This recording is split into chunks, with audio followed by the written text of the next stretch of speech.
Got no reason. Oh, Got a little bounce in my shoe. welcome into our space Nothing together. but good news.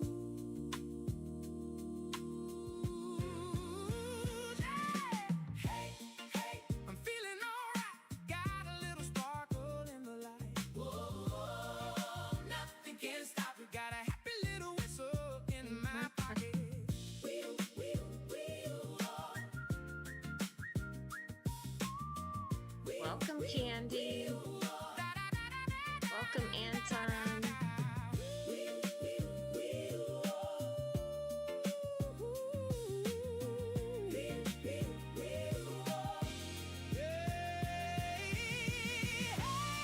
Come along and sing. Life feels lighter when you let it in. Whoa, nothing can stop it. Got a happy little whistle in my pocket.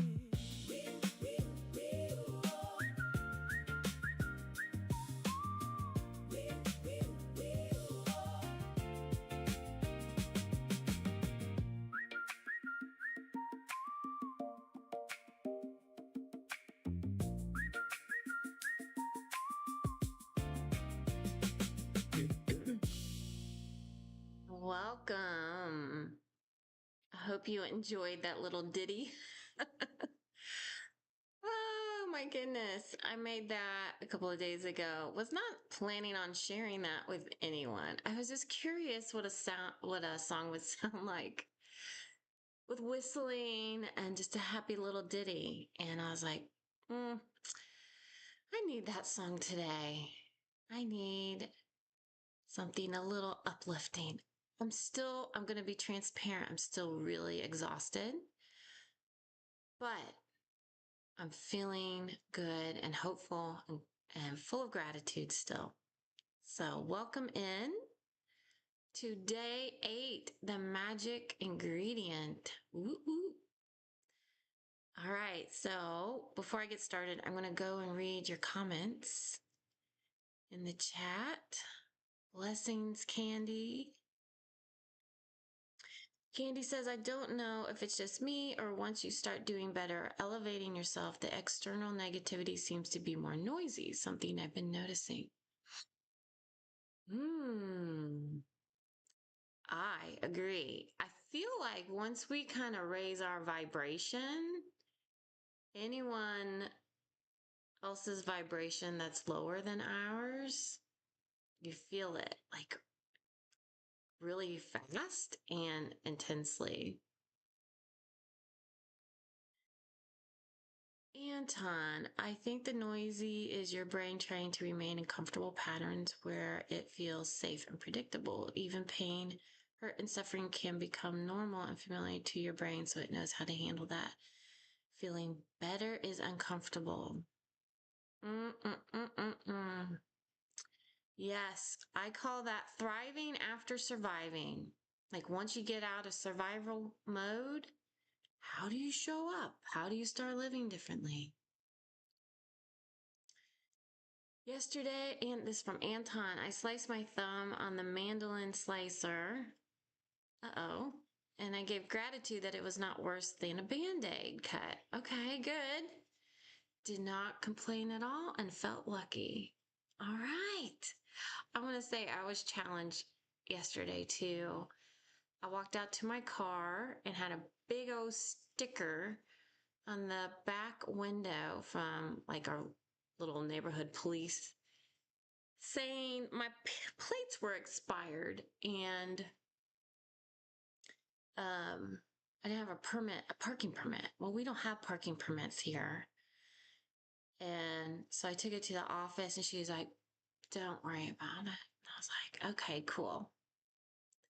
So I was glad I didn't get upset about it, and it left a big sticky residue on my back window, which I'm not happy about, but I'm like you, Anton, looking on the good side, looking on the good side. Didn't have to pay a ticket, and I don't have to go to court or anything. It was just some sticky residue I have to clean up. Okay, Anton, I was thinking you need to do a workshop on how to start a healing journey based on your 1.5 years, what works, how to begin, where to begin. I think you would be so wise. Yeah, thank you.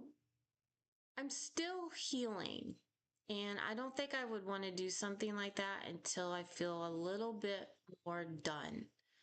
And a lot of my healing was physical healing, because my nervous system crash also involved um, my fascia. And I have learned a lot that I do want to share when the time is right. But I am more interested currently doing sessions more based on what we were talking about thriving after survival, reclaiming joy, feeling safe, on feeling happy, those types of things. That's really interesting and intriguing me at the moment. All right, so before we get started, guys, go get yourself a piece of fruit, a raisin in particular, if you have a raisin. Today's going to be different. So if you have a raisin, go grab a raisin. If you have a small piece of fruit, a grape, a peach, a plum, a banana, whatever. If not, just something small, you can, just like a small cookie, a glass of water, something that you can eat or drink. So I'll give you a moment to grab something really quick. Thank you, Anton.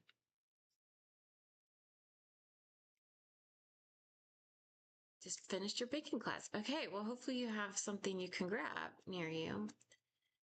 Preferably something that came from the earth, but anything will do for today.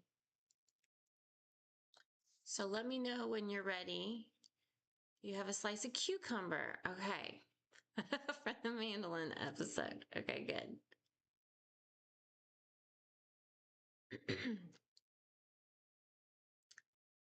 All right, so hopefully Candy has something. We're missing our girl Courtney today. Hopefully she can come tomorrow. All right, I'm going to grab a raisin. So when I read the book chapter 8 today, I immediately thought of this raisin exercise I used to do with my students when I taught yoga. And so I'm kind of combining mindfulness practice with gratitude practice. So we'll see how it goes. And it might feel, my students always felt a little weird doing it, but I think the point is made. So what we're going to do is first we're going to start by giving thanks for this food. So whatever that looks like for you, maybe a blessing, a prayer, or just simply saying thank you. So whatever that looks like for you, just simply give thanks for this food.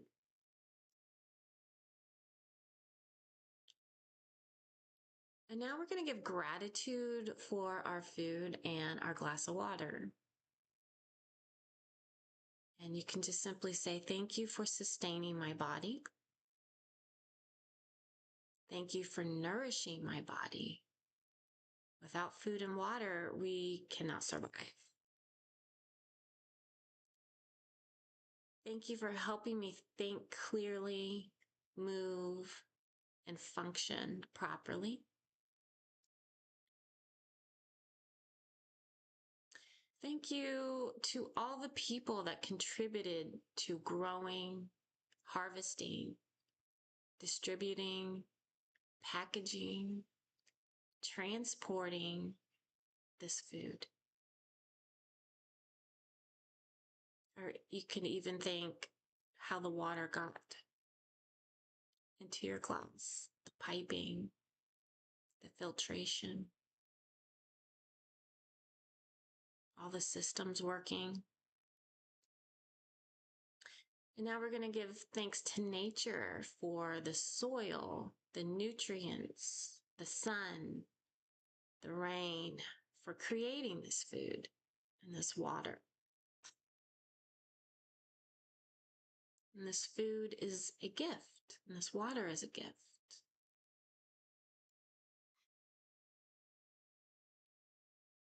Okay, so now I'm going to switch over to the mindfulness.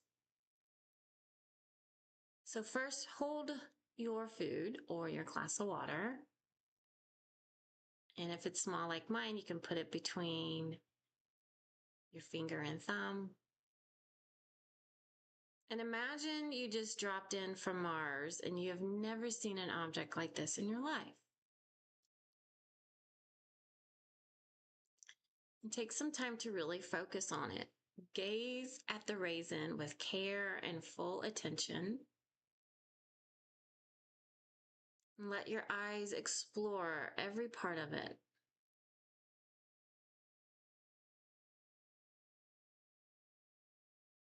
Examine the highlights where the light shines, the darker hollows, the folds and the ridges.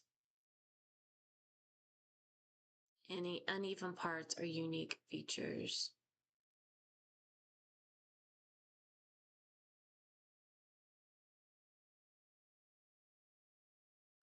And turn the raisin over between your fingers, exploring its texture.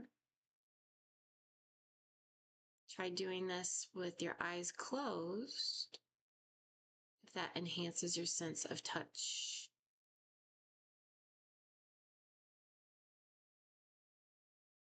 And I'll let you adapt this exercise to whatever you have.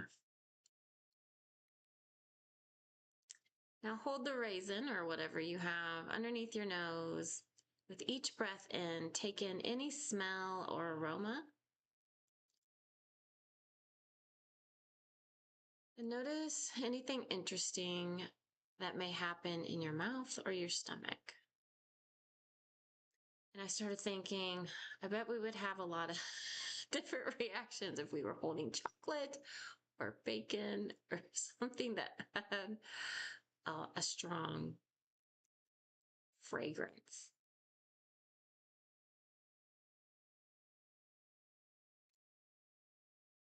Or for me, it'd be pizza.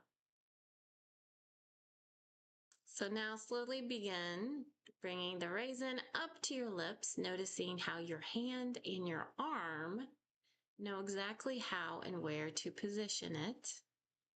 And gently place the raisin in your mouth without chewing. Notice how it gets into your mouth in the first place. And spend a few moments focusing on the sensations of having it in your mouth, exploring it with your tongue.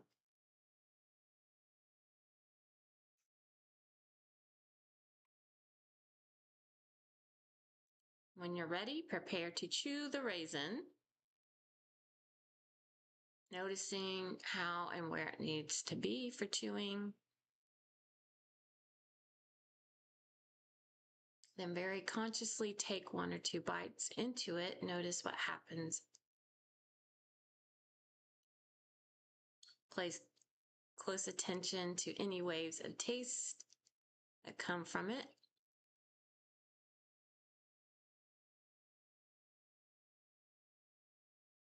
When you're ready, you can swallow.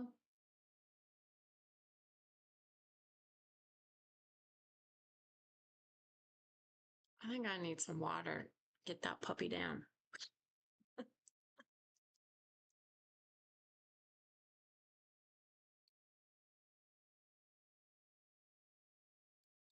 Okay, so how did that gratitude and mindfulness exercise go for you?